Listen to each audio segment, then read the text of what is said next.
Good morning, delegates. Please move to your seats. We are starting soon.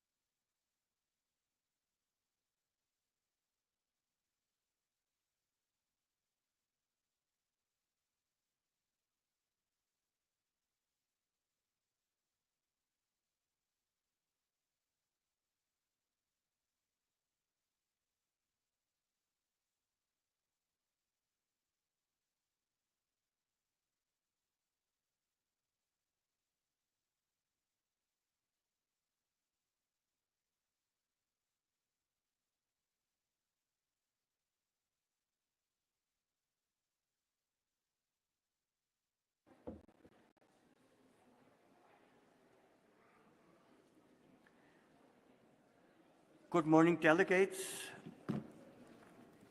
I hope you had a nice evening and could relax and refresh for today. And I also hope that most of you managed to participate in the screening of the 40th anniversary of the Vienna Convention. We now continue with agenda item 5, the statements by heads of delegation.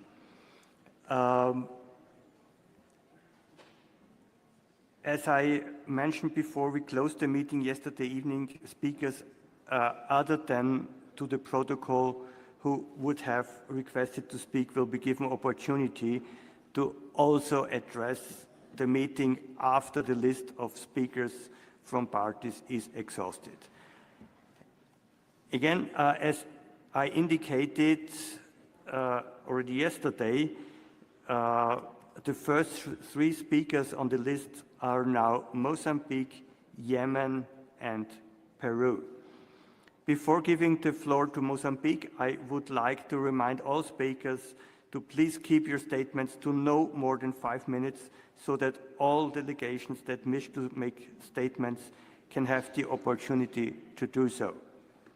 Yesterday, most speakers kept to this time limit, and I hope that we can maintain that discipline today. I now turn the floor over to His Excellency Mr. Geronimo Chivavi, High Commissioner of the Republic of Mozambique to Kenya. The next speaker will be Yemen, followed by Peru. Excellency, you have the floor, please.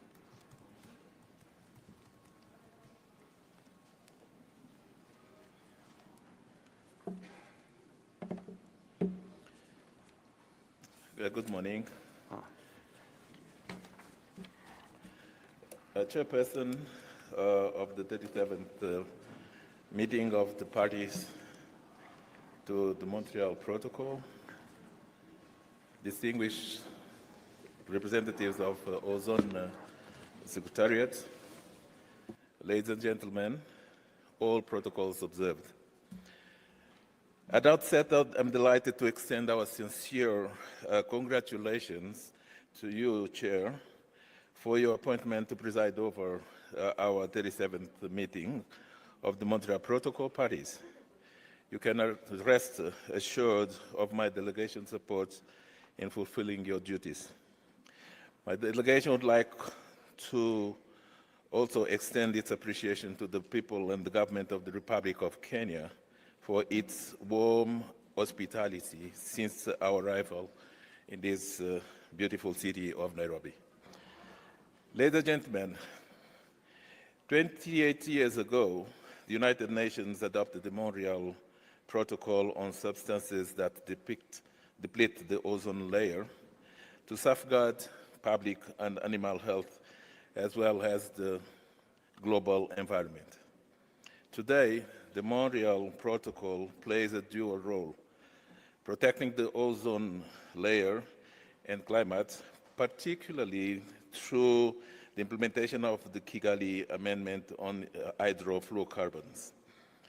Due to the geographical location, Chair, Mozambique is highly vulnerable to climate events such as cyclones, floods, droughts, and rising temperature, which have been occurring with increasing frequency and intensity. These events stem from climate change, a phenomenon significantly influenced by human activities, including the emission of greenhouse gases such as HFCs. In line with the Montreal Protocol objectives, Mozambique is committed to gradual and progressive phase-out of ozone-depleting substances like HCFCs. In fact, we have made significant progress, achieving 75% reduction in HCFC imports in 2024, lowering our import quota from 157 metric tons to 39.25 metric tons. The sharing of knowledge on reducing ozone-depleting substances and mitigating greenhouse gases, facilitated by the United Nations Environment Programme with the national ozone units, is yielding encouraging and tangible results. That's the reason because Mozambique greatly values this collaboration and calls for continued technological, financial, and institutional capacity building support from the international organizations to enhance the global environmental disasters. Ladies and gentlemen, as a signatory to relevant international instruments, Mozambique has enacted regulations and plans to transition the refrigeration, air conditioning, and heat pump sectors away from harmful substances towards environmentally sustainable alternatives. In this spirit, we reiterate our call for universal commitment to eliminating ozone-depleting substances and gradually reducing greenhouse gas emissions from the cooling sector.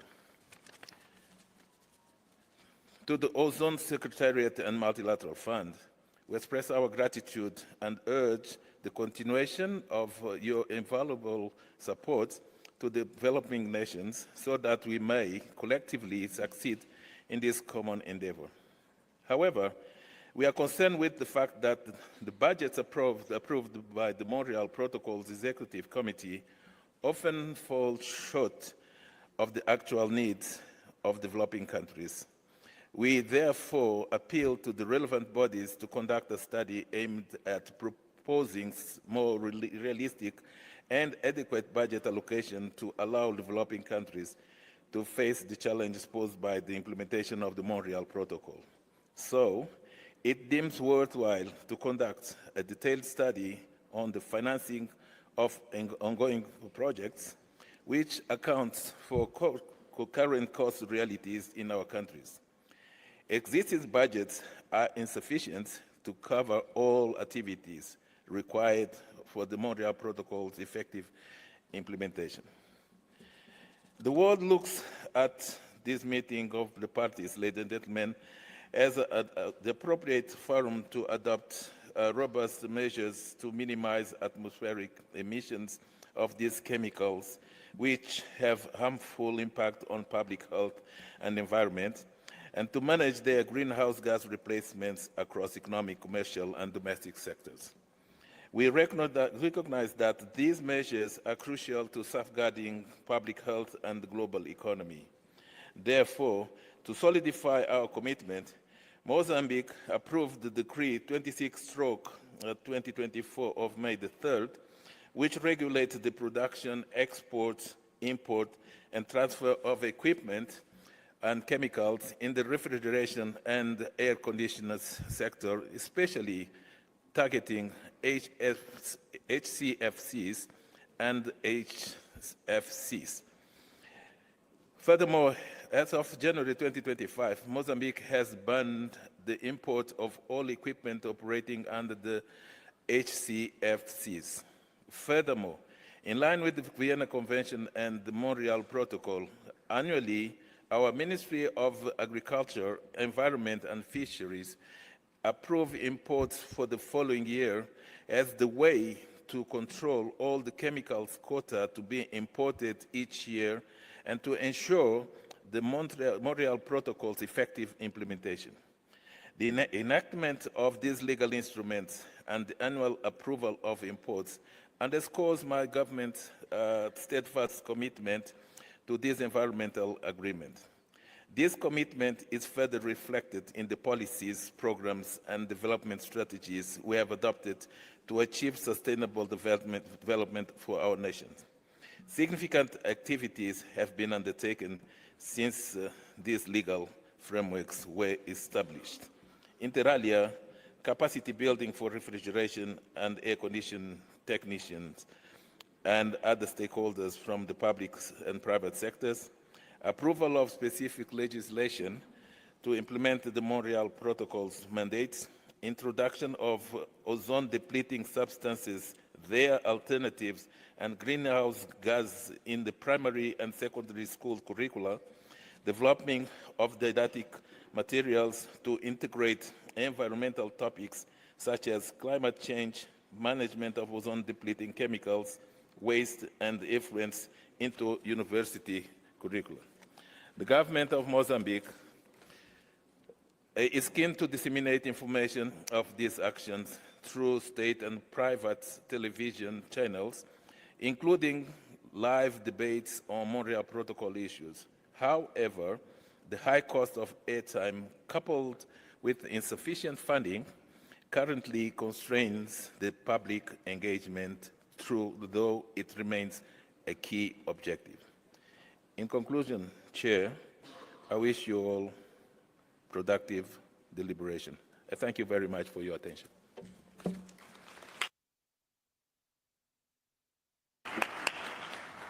Thank you very much, Excellency.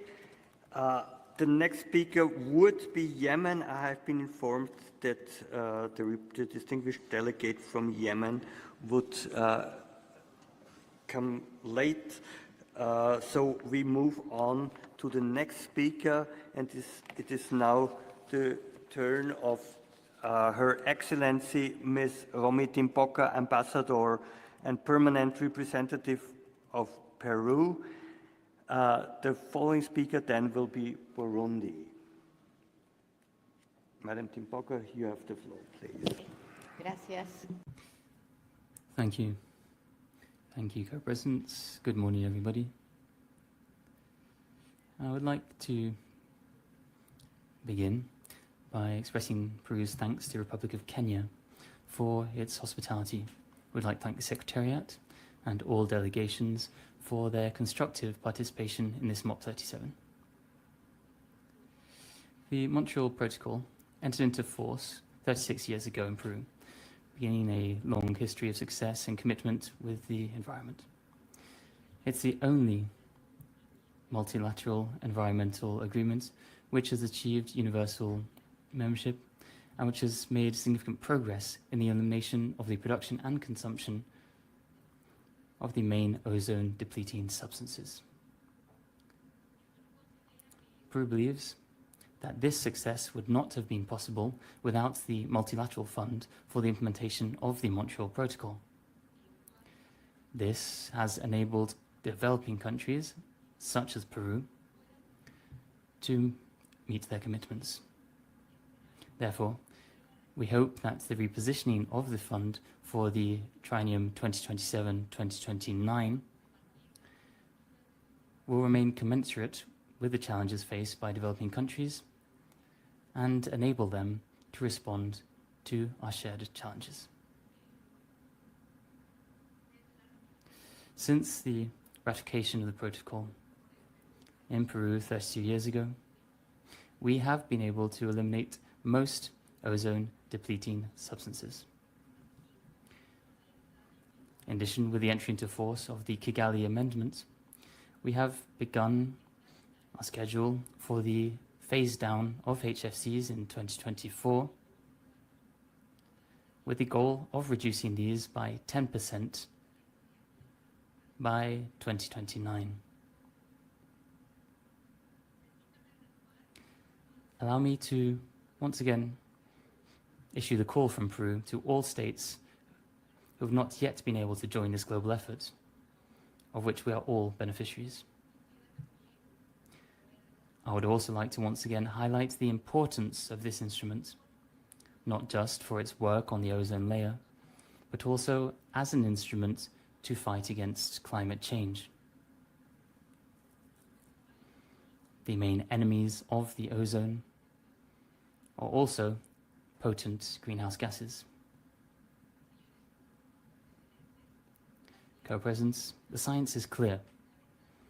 The window of opportunity in order to take more ambitious measures to protect the environment and to tackle climate change is closing. If we do not take prompt and comprehensive action, there will be no livable future for humanity. As demonstrated by the Montreal Protocol, multilateral, founded on international cooperation and on science, can contribute to the development of the collective action mechanisms which we need in order to generate the changes which the world needs. To conclude, Peru would like to invite us all to transmit the spirit of this protocol to all of our environmental discussions, beginning with the upcoming COP30, which will be held in Brazil.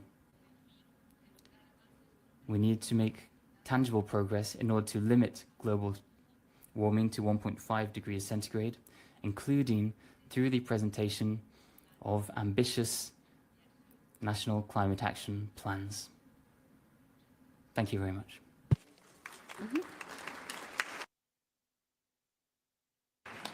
Thank you, Your Excellency. I now turn the floor to Her Excellency,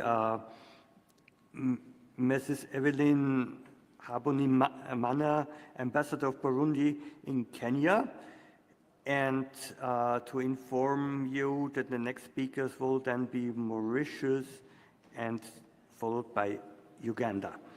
Excellency, you have the floor, please.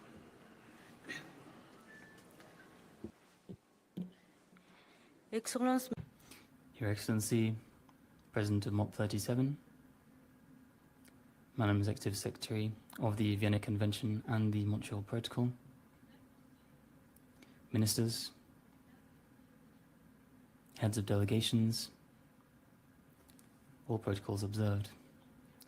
It's a real pleasure and honor for me to take the floor during the 37th meeting of the parties to the Montreal Protocol on substances that deplete the ozone layer, and the informal meeting on the facilitation of the implementation of the Montreal Protocol. Allow me to express my sincere greetings and my sentiments of thanks to the government and people of Kenya for their warm welcome, their hospitality, which has been shown to us since our arrival. Burundi ratified the Vienna Convention and the Montreal Protocol, respectively, on the 6th of January 1997 and the 18th of October 2001. It also ratified the 4 amendments to the Montreal Protocol, as well as the Kigali Amendment on the 30th of December 2020. The Montreal Protocol has therefore implemented a phase-down plan for these substances and a schedule for various categories of ODSs, as well as the introduction of alternative technologies for the continuity of global socio-economic development. In addition, the protection of the ozone layer is inseparable from the protection of the climate. Burundi has just approved its nationally determined contribution, its third one, NDC 3. This is ambitious because it strengthens Burundi's commitments while placing an emphasis on mitigation and adaptation. It covers the period 2025 to 2035. This is aligned with the vision Burundi, Emerging Country 2040, and Developed Country in 2060. This NDC 3.0 has kept emissions reduction levels to 3% with measures and of 20% with additional measures, while strengthening mitigation initiatives. August Assembly. Burundi is the country which imports controlled substances under the protocol. It does not produce any substance, equipment, or device containing ozone-depleting substances. Nevertheless, it respects and has adopted the program agreed upon at the international level on the implementation of the Montreal Protocol. With the support of the United Nations Environment Programme and the United Nations Industrial Development Organization, UNEP, our country has organized awareness-raising and training sessions for associations of refrigerant technicians, as well as others that work on a freelance basis, customs officers from the Burundian Tax Office, customs and transit clearance agents, importers and traders of substances controlled under the Montreal Protocol, students, managers of refrigerant facilities, professors in universities with technical curricula, and secondary education establishments of technical nature, as well as the media, in order to encourage each target group to fully play its role in order to help the country to meet its obligations. Within this context, Burundi has already begun the distribution of tools, additional tools for companies and facilities, having already benefited from tools and equipment for the establishment, maintenance, implementation and recovery of gas. In addition, awareness raising has also been held during the International Day for Ozone in 2025 in the Professional Training Center, the Excellence Center of the National Bureau for the Ozone, and has led to a very widespread visibility of the issue. Data collection is also being carried out in an inclusive manner and is another way in which we can involve stakeholders. August Assembly. On the legal framework relating to the importing of controlled substances under the Montreal Protocol, the system for the monitoring of imports and trade has been implemented through a ministerial decree in 2017. This ministerial decree was then revised through a joint ministerial decree of 9th of December 2022 in order to come into line with the Kigali Amendment with regards to HFCs. This was respectively signed by the Ministry for the Environment, Agriculture and Livestock, Ministry for Mining Resources, Energy and Industry, Trade and Tourism, and the Ministry for Finance, Budget and Economic Planning. This decree sets out guidelines for the control of imports and trade of controlled substances under the Montreal Protocol in Burundi through a system of licensing and quotas for imports. August Assembly. While the country has seen progress in terms of the implementation of this protocol, it should be noted that challenges related to a lack of technical means, in particular for equipment, and lack of financial means remain. Therefore, we once again ask for you to support Burundi in its path towards Burundi, an emerging country in 2040, and towards being a developed country in 2060, and in its new administrative restructuring with just now 5 provinces and 42 municipalities. Long live international cooperation. Long live the protection of the ozone layer. Thank you very much.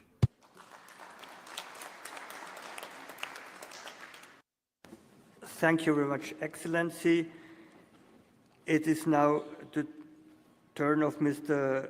Jacques Rudy Oseng, Senior Environment Officer, Ministry of Environment, Solid Waste Management and Climate Change of Mauritius.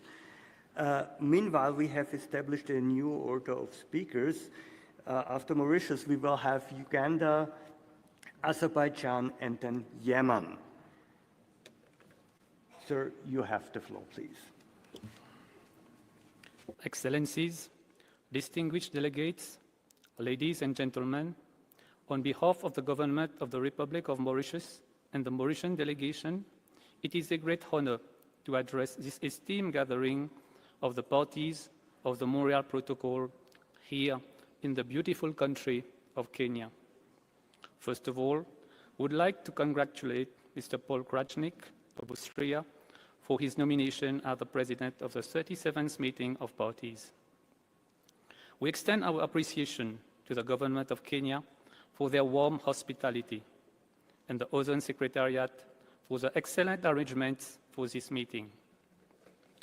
The Montreal Protocol stands as a shining example of what the international community can achieve when we act with unity, science, and determination. The near total phase-out of the ozone-depleting substances and the recovery of the ozone layer are milestones of global environmental diplomacy. The protocol has not only safeguarded human health and ecosystem from harmful ultraviolet radiation, but it has also contributed to mitigating climate change. However, the work is not yet done. Emerging challenges, including the management of HFCs under the Kigali Amendment, the illegal trade of controlled substances, and the need for enhanced monitoring of emission require our continued vigilance and innovation. It is vital that we maintain the integrity of the protocol and strengthen its implementation through enhanced capacity building, technology transfer, and financial support, especially for the developing countries and small island developing states. Mauritius has been committed in fulfilling its obligation under the Montreal Protocol and the Kigali Amendment. We have strengthened national legislation to regulate controlled substances, enhanced monitoring system, and promoted the transition to ozone and climate-friendly alternatives. We are also working with our regional and international partners to build capacity, raise public awareness, and ensure sustainable practices in our refrigeration and air conditioning sectors.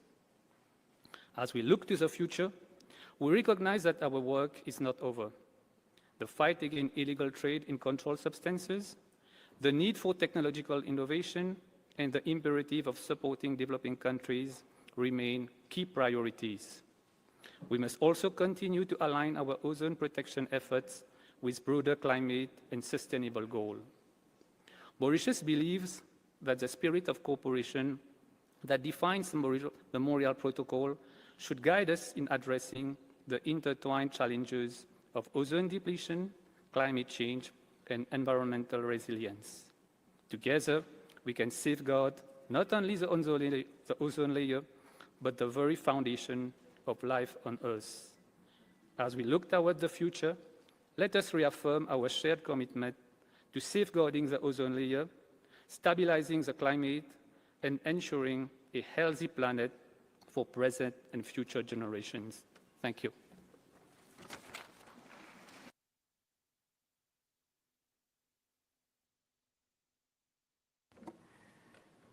Thank you very much, distinguished delegate from Mauritius. I give now the floor to the representative of Uganda, Ms. Leila Akeyo-Gonasa, Senior Manager of the National Environment Management Authority of Uganda. The next speaker will then be Azerbaijan, followed by Yemen. Madam, you have the floor, please. Thank you. The President, MOP37, the Executive Director, UNEP, the Executive Secretary of the Ozone Secretariat, Honorable Ministers, Heads of Delegations, distinguished delegates, guests, ladies and gentlemen, greetings from Uganda, the Pearl of Africa.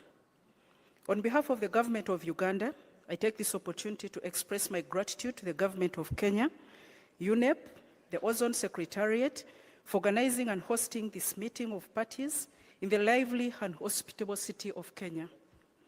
Mr. President and distinguished delegates, the Government of Uganda acknowledges the hard work exhibited by the parties over the years.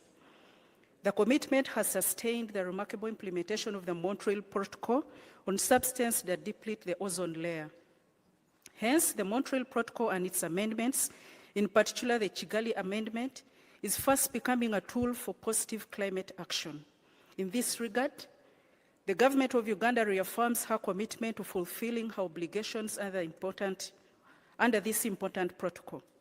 The government of Uganda also appreciates the commendable leadership of the Ozone Secretariat and the contribution by the Scientific Assessment Panel, the Technical Environment Assessment Panel, in providing the parties with scientific information on the status of the ozone layer and associated climate-related phenomena. We all know that the Ozone Secretariat has created excellent synergy and collaboration with the United Nations Convention on Climate Change Secretariat, the World Customs Organization, and the World Trade Organization, amongst others.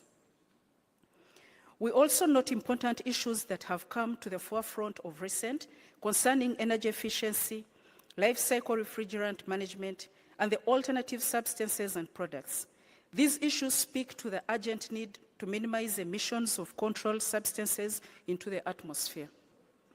Government of Uganda strongly believes that promoting and adopting ozone and climate-friendly alternatives is the way to go. And in order to safeguard human life, the planet Earth and the environment in general. Mr. President, distinguished delegates, Uganda has already ratified the amendment of the Montreal Protocol and has in place the National Environment Management of Ozone-Depleting Substance and Products Regulations of 2020 that contains provisions of the Montreal Protocol and its amendments. The government of Uganda has already drafted the Energy Efficiency and Conservation Bill, and it's due to be discussed by Parliament. This law speaks to regulate the efficient use of energy, including energy efficiency standards and labeling of electric equipment, refrigeration, air conditioning, and heat pumps in Uganda. Government of Uganda also adopted the minimum energy performance standards, and we are on course to execute the implementation of the MOPs. We wish to affirm that some achievements were realized over the years, but certain key prevailing concerns need strategic and innovative approaches to address them, and these include the following: uncertainty relating to availability and cost of ozone, climate-friendly alternative substances, and technologies in markets across the world, availability of funds to facilitate the implementation of the protocol, illegal trade, inadequate capacity building and training at different levels of governance, inefficiency engagement of different stakeholders, for example, consumers, business community, manufacturers, regulating agencies, academia, researchers, and policymakers, and also lack of reclamation centers to undertake recovery, recycling, and reclamation of refrigerants. Allow me to bring to your attention that Government of Uganda has strengthened enforcement at the borders effective the 26th of September 2025. Our Customs Department was notified not to allow into the country among any more hydrofluorocarbons, particularly HCFC 22, and this has become the norm since then. Hence, Government of Uganda envisages that through concerted efforts to address the above-mentioned concerns and challenges, we can contribute to achieving the overall goal of safeguarding the ozone layer, planet Earth, human life, among others. The President, Government of Uganda wishes to appreciate the continued support received by the Multilateral Fund Secretariat and implementing agencies, especially the Ozone Action under the United Nations Environment Programme and the Montreal Protocol Division and the United Nations Industrial Development Organization, UNEP, that have enabled Uganda to maintain compliance with the Montreal Protocol using different approaches. We would like to send a special vote of thanks to Mr. Rodrigo for the enormous support he gave to Government of Uganda during his time at UNEP, most especially establishing and equipping training centers and capacity building of refrigeration and air conditioning technicians. Long live Mr. Rodrigo. Government of Uganda wishes you the best during your retirement, and feel free to always come back to your second home, Uganda. We also appreciate the support and collaboration with GIZ, the United Kingdom of Great Britain, the Northern Ireland, in implementing the energy efficiency pilot project in Uganda. We request for more projects in the near future so that we continue to work together to make this world a better place for us all to live in. Mr. President, as I conclude, Allow me to inform you that this year robbed us of one of our longest-serving ozone officers, Ms. Margaret Anyu, who passed away on the 2nd August of 2025.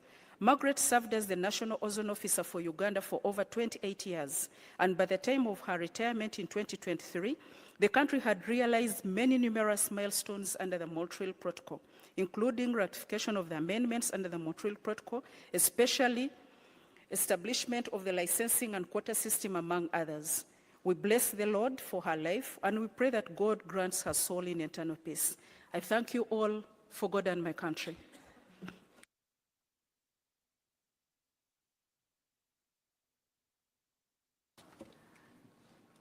Thank you very much, Madam. I now have the pleasure the distinguished delegate from Azerbaijan, Ms. Aysel Sayeva, from the National Ozone Officer of Azerbaijan, to deliver her speech. The next speakers will then be Yemen, followed by Ecuador. Madam, you have the floor. Mr. President, Excellencies, distinguished delegates, it is an honor to speak to you all on behalf of the Republic of Azerbaijan today. To begin with, Azerbaijan would like to thank the government of Kenya for warmly hosting the Ozone family in this beautiful city of Nairobi on the special occasion of celebrating the 14th anniversary of the Vienna Convention. We also express our sincere appreciation to the Ozone Secretariat for excellent organization of this event, especially to Secretary Ms. Megumi Seki Nakamura for her continuous dedication and leadership to strengthen collective efforts for effective implementation of Montreal Protocol, including Kigali Amendment that contribute universal climate action. Today, 37th meeting of parties marks an important milestone and momentum for the Republic of Azerbaijan.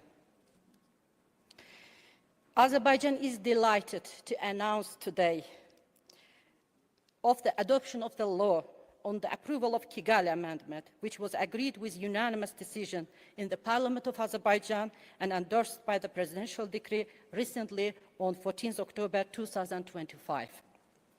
Azerbaijan also adopted the law of the Republic of Azerbaijan on the accession to the Rotterdam Convention on the prior informed consent procedure for certain hazardous chemicals and pesticides in international trade on 29 October 2025.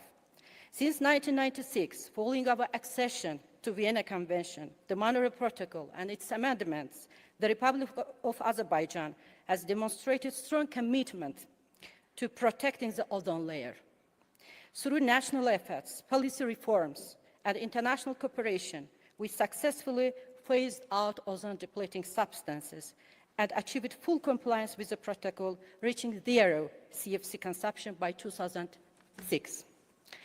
Dear colleagues, Azerbaijan, with the leadership of His Excellency Mr. Ilham Aliyev, the President of the Republic of Azerbaijan, hosted one of the successful UNFCCC COPs, COP29, in 2024 in Baku City.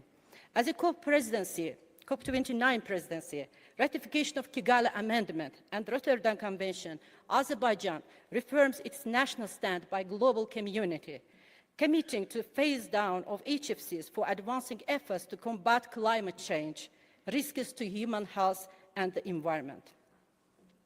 We recognize that this new stage will not be an easy task to transform existing national policies, technologies to fully integrate objectives of the Kigali Amendment at the national level, requiring enabling activities and the capacity building.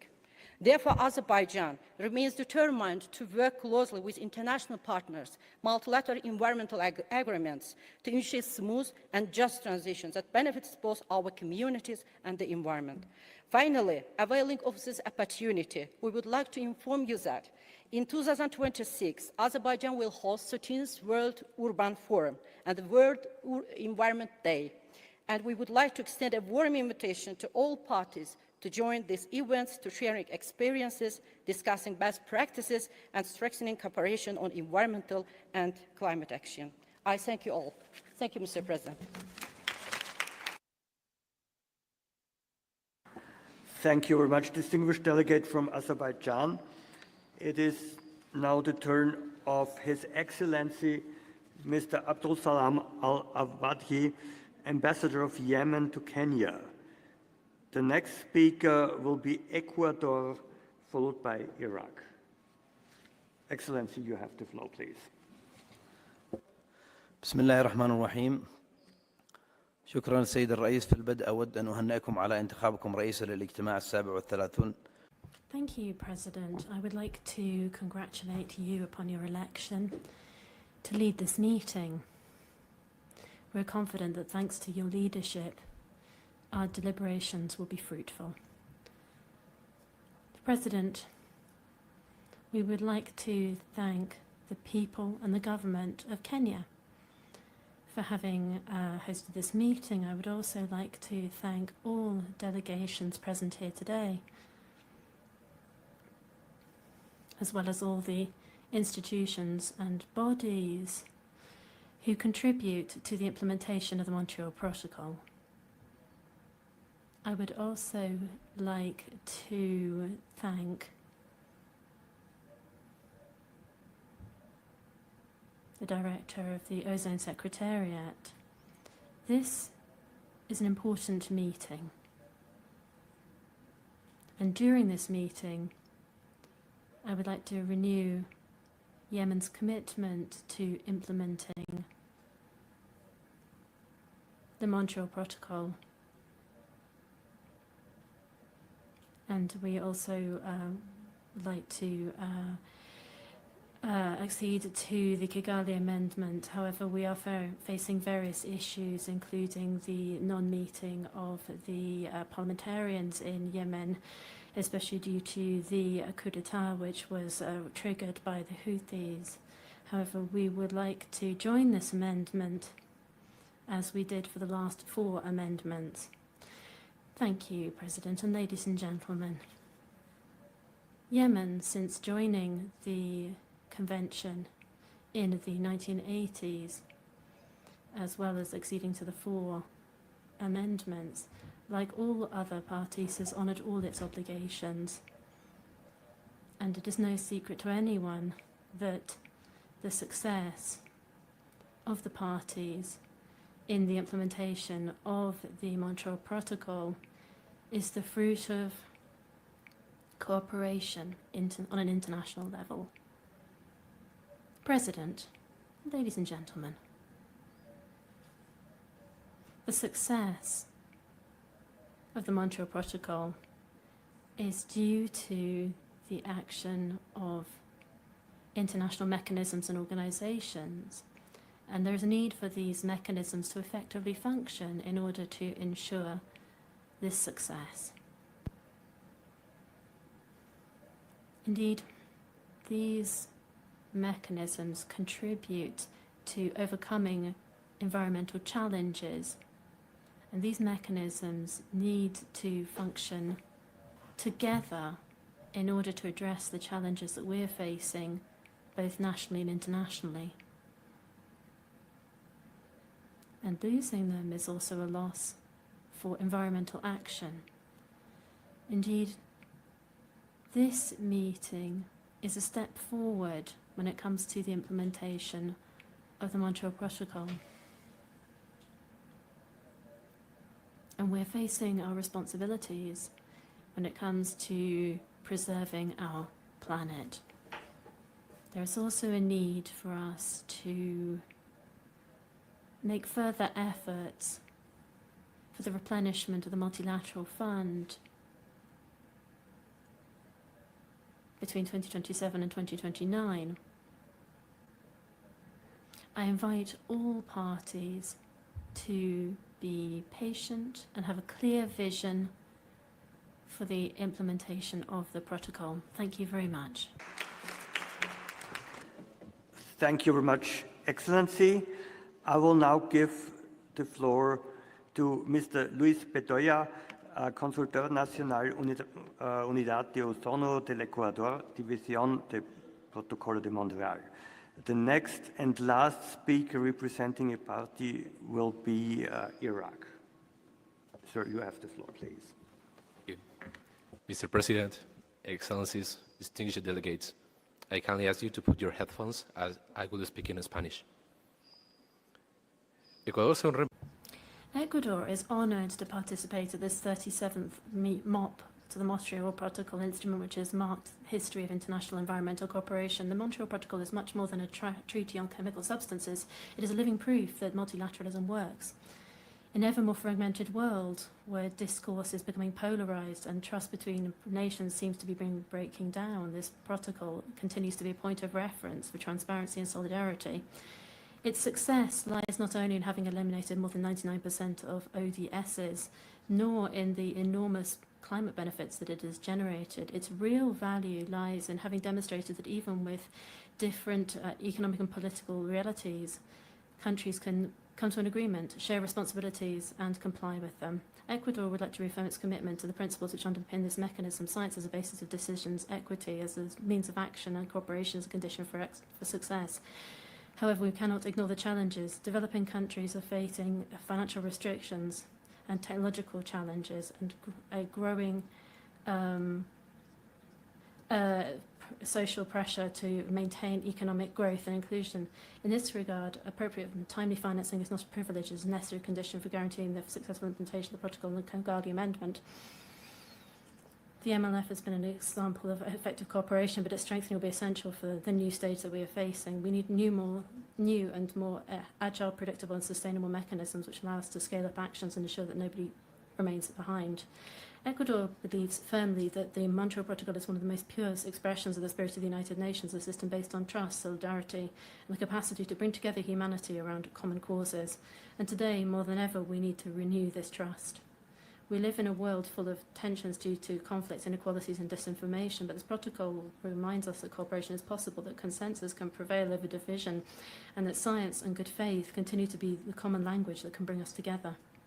Ecuador invites this community of nations to keep this essence alive, to recall that if we were able to turn back the destruction of the ozone layer, we're also able to build solutions for climate, energy, and human dignity, because finally,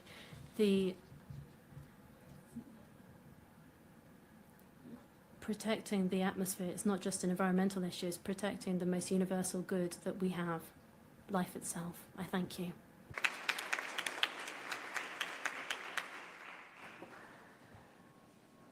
Thank you very much, distinguished delegate from Ecuador. It is now the turn of Mr. Adnan Luti, Ministry of Environment of Iraq, who is the last speaker representing a party. Sir, you have the floor, please. Thank you, Mr. Chair.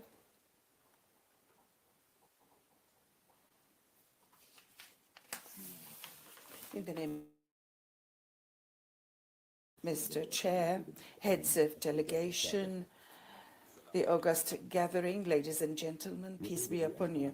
It's my pleasure to talk in the name of Iraq, representing the Ministry of Environment, and to extend my wholeheartedly thanks to the government and people of Kenya for the great hospitality and for hosting this great meeting. I'd like to value the great efforts exerted by the Secretariat of Ozone for the sake of the success of this meeting.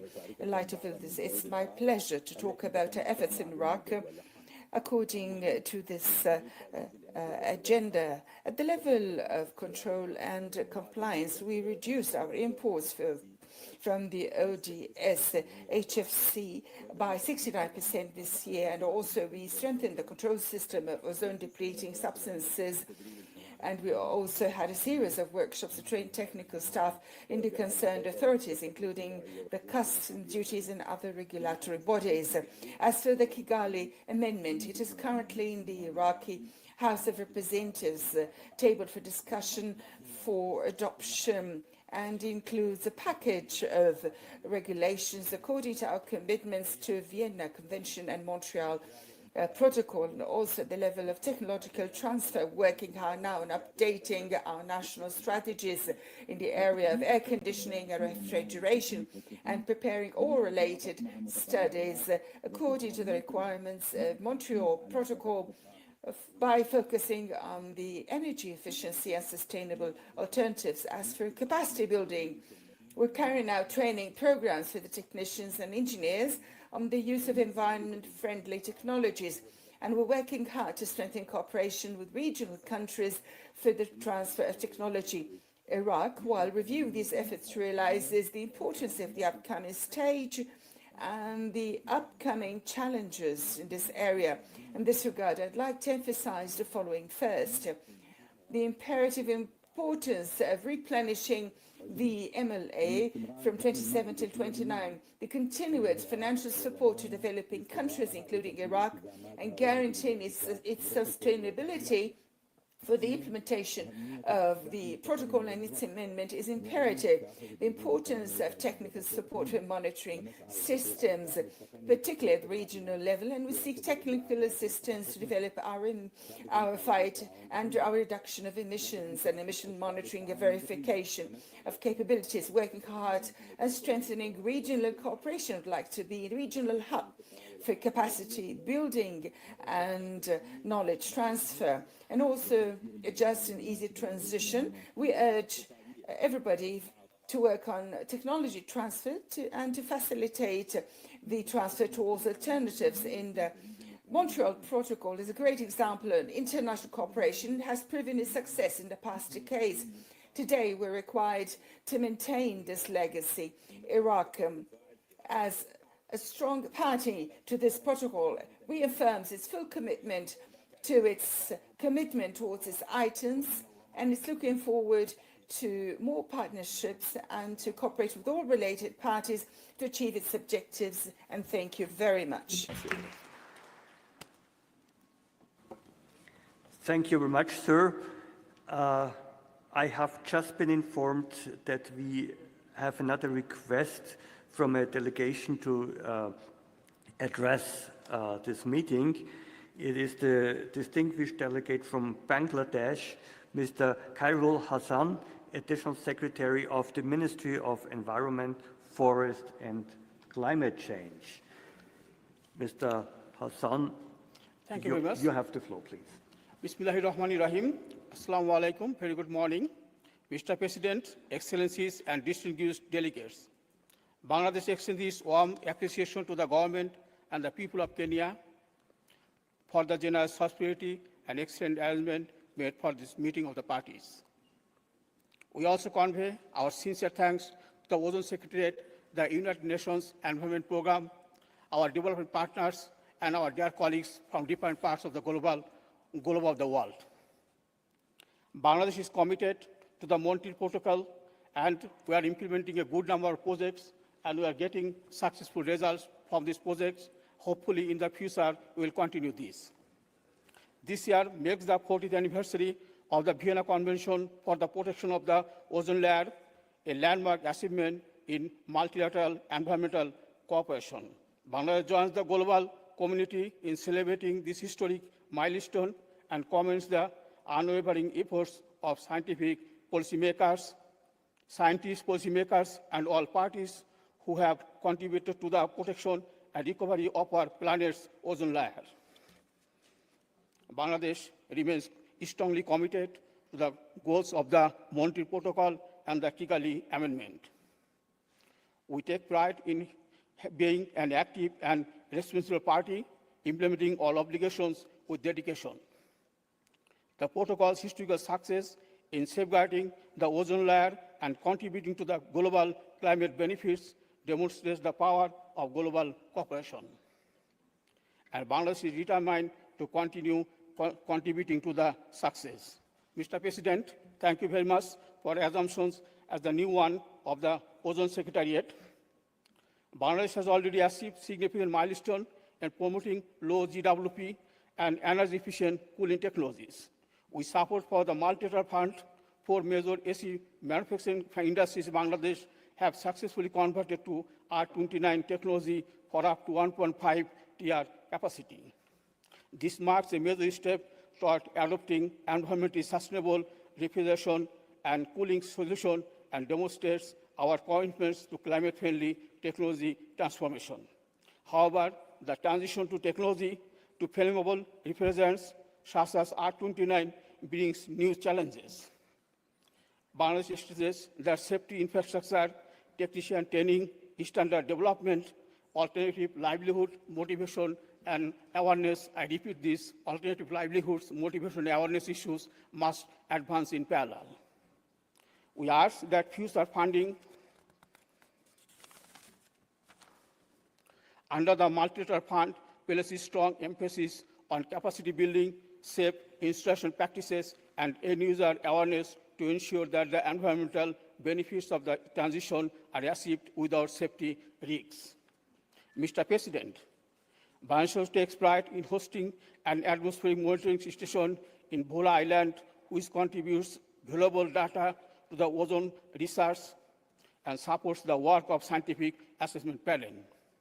This contribution enhances global atmospheric observation and extends the scientific foundation that underpins the Montreal Protocol's policy decisions. Bangladesh is ready to continue hosting and contributing to regional monitoring initiatives and to work with partners to ensure that future investments are robust, sustainable, and reasonably equitable. Like many other Article 5 countries, our pharmaceuticals are expanding rapidly and is vital for national health security and export earnings. Bangladesh urges that no new restrictions or complex technical requirements be introduced that could hinder its growth. Instead, we call for tailored technical support and funding to enable a smooth, sustainable transition aligned with our development objectives. Excellencies, Bangladesh is ready to work constructively with all parties to advance the goals of this remarkable treaty. We believe that the success of the Montreal Protocol must continue to be built on solidarity, fairness, and science-based cooperation, ensuring that environmental ambition goes hand in hand with economic cooperation and human safety. Thank you, everybody, for patient hearing.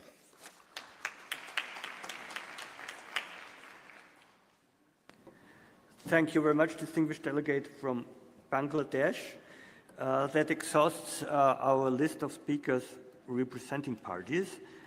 I would now like to open the floor to speakers other than parties to the protocol who have requested to speak. Two speakers have requested the floor. The first one on my list is Ms. Yossa Alusha, Director General, International Institute of Refrigeration. Madam, you have the floor, please. Esteemed President, distinguished delegates and members of the Montreal Protocol Ozone Secretariat.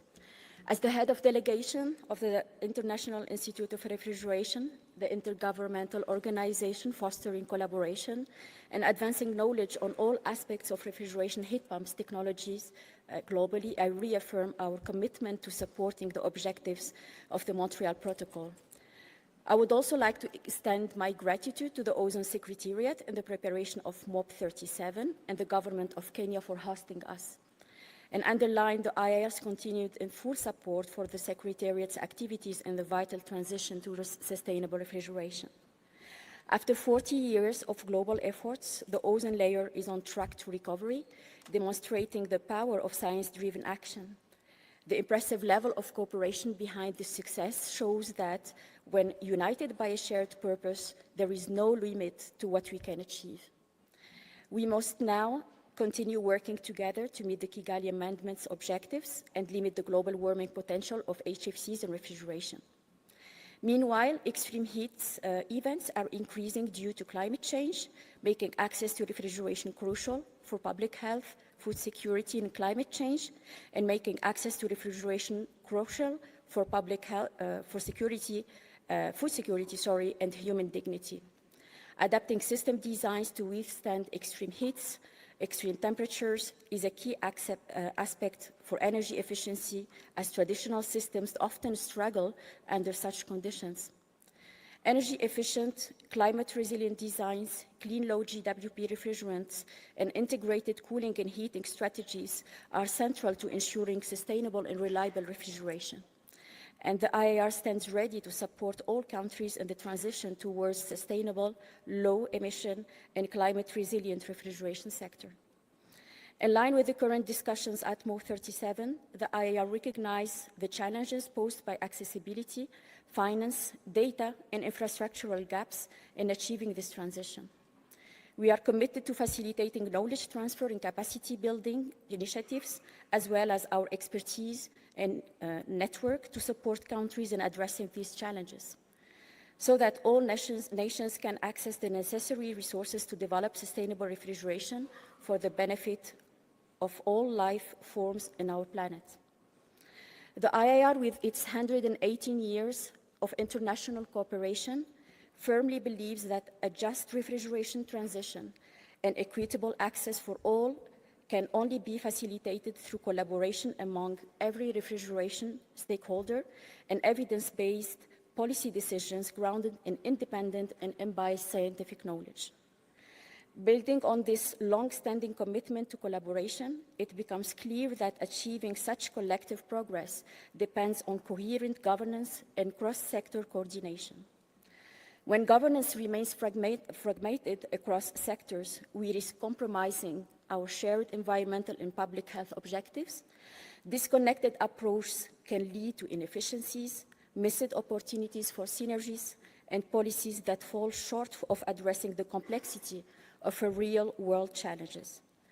Delivering on our commitments requires integrated strategies that connect agriculture, energy, transport, health, and environmental systems in a coherent and collaborative manner, aligned with the One Health approach, which recognizes the interdependence of humans, animals, and ecosystems. The IIR therefore encourages all governments to establish national interinstitutional platforms to coordinate sustainable refrigeration efforts across all applications and bring together relevant stakeholders. Refrigeration and heat pumps, which also use refrigerants, are critical infrastructures, and the only way to properly advance health, food security, energy efficiency, and sustainability via a truly all-encompassing strategy. Moving forward through scientific evidence and enhanced collaboration, the IIR is eager to work with the Secretariat, its scientific panels, as well as all government and organizations to strengthen cooperation and delivering sustainable refrigeration solutions that reinforce food security, safeguard public health, stimulate industry, and protect our planet. Thank you.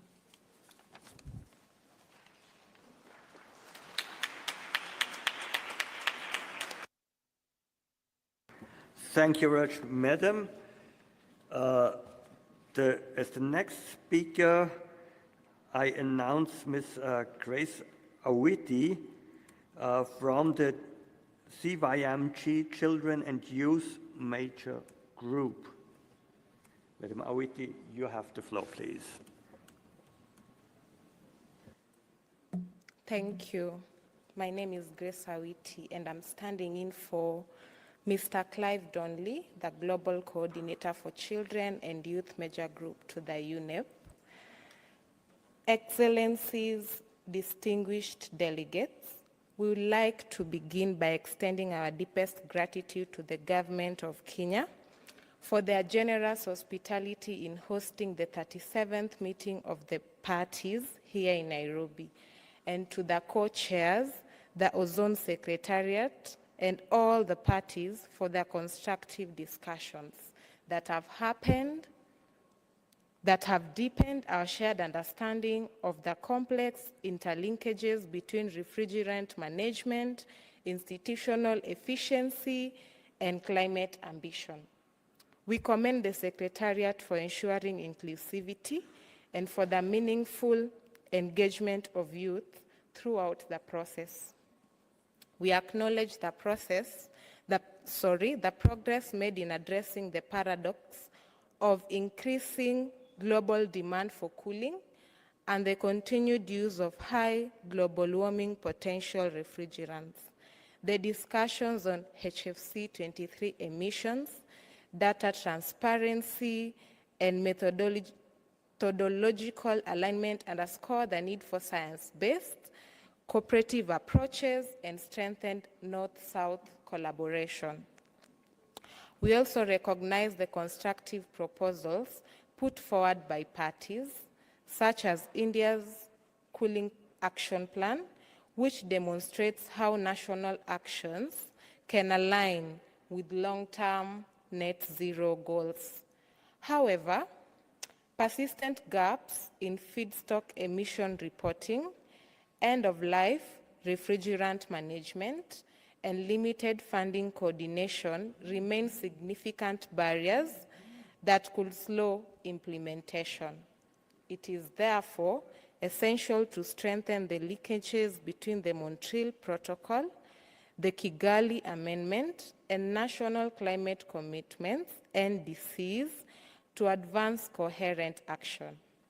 As youth observers under the Children and Youth Major Group, the official youth constituency to the United Nations Environment Programme, we are honored to represent millions of young people globally who see the outcomes of this protocol as vital for their collective future. We extend our sincere gratitude to the Ozone Secretariat, the Stockholm Environment Institute, and the Climate and Clean Air Coalition for supporting the second Youth Forum on Climate Protection, YFCP 2.0, the Global Youth Survey on Ozone and Climate Protection 2025, conducted by the Children and Youth Major Group to UNEP, Ozone Working Group, launched at the second Youth Forum on Climate Protection, revealed that an overwhelming majority of young people consider addressing climate change as their generation's foremost responsibility. Yet, it also highlighted a significant demand for actionable knowledge and green skills, pointing to a persistent gap in formal education on key issues such as life cycle refrigerant management and the role of the Kigali Amendment. Moving forward, this protocol must respond to this call by embedding youth-centric capacity development, particularly through vocational training and green jobs in the sustainable cooling sector into all future implementation and financing mechanisms. Recognizing this, the youth representation at this Montreal Protocol, the first of its kind, has formulated a declaration calling for deeper youth participation, capacity building, and access to technical knowledge to ensure meaningful contribution to this protocol's work. Therefore, we respectfully present three key recommendations. Recommendation 1, institutionalize technical roles by establishing a formal youth observer fellowship within the protocol's scientific and technical assessment panels to integrate youth expertise in core governance and scientific processes. Recommendation 2, co-design national green cooling skills curricula in collaboration with youth organizations and technical bodies, linking the HFC phase down to a future-proof climate-smart workforce. And thirdly, allocate dedicated resources through the Multilateral Fund to support youth-led public awareness campaigns connecting ozone protection to local climate resilience and NDC implementation. As the Kigali Amendment enters its most critical phase, we echo parties' emphasis on maintaining the Montreal Protocol's integrity through science-driven action. The MOP history is one of decisive collective action. Now, as the Kigali Amendment enters its most crucial phase, the youth are ready to transform ambition into implementation. We also urge all parties to officially institutionalize and co-design the third Youth Forum on Climate Protection, YFCP 3.0, to mandate and deliver concrete youth-drafted policy recommendations and green skills pilot project outlines for direct submissions to the meeting of the parties. Through institutionalizing our expertise and co-designing action, we can ensure the protocol continues its legacy as the most successful MEA, securing a cooler, more sustainable future for all. Thank you.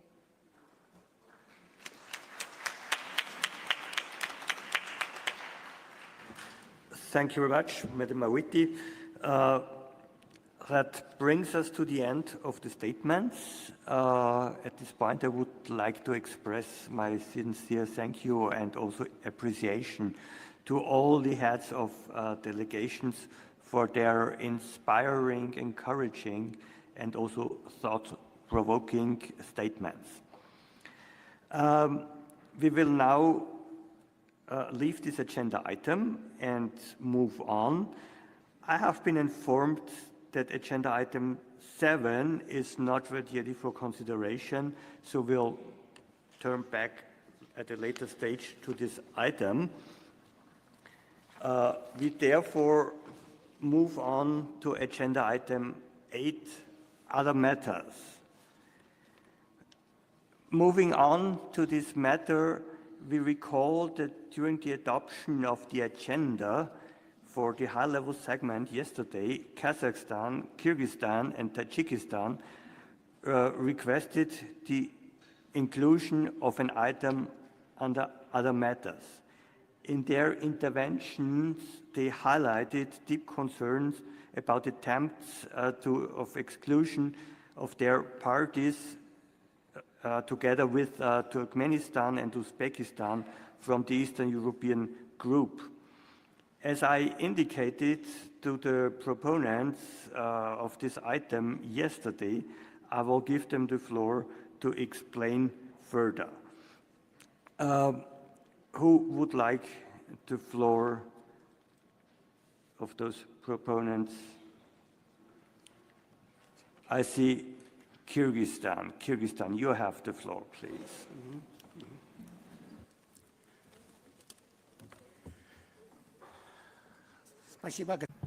Thank you, President. Good morning, distinguished delegates.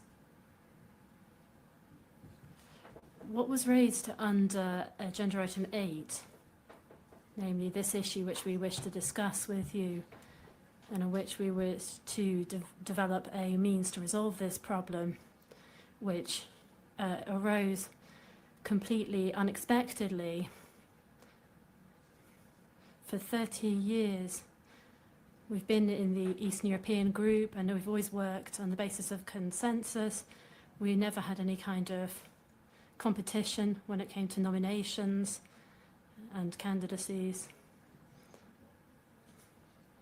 And when our meeting began to put forward nominations, we didn't start to discuss the candidates, but immediately the group of Eastern European countries put forward an initiative so that countries from Central Asia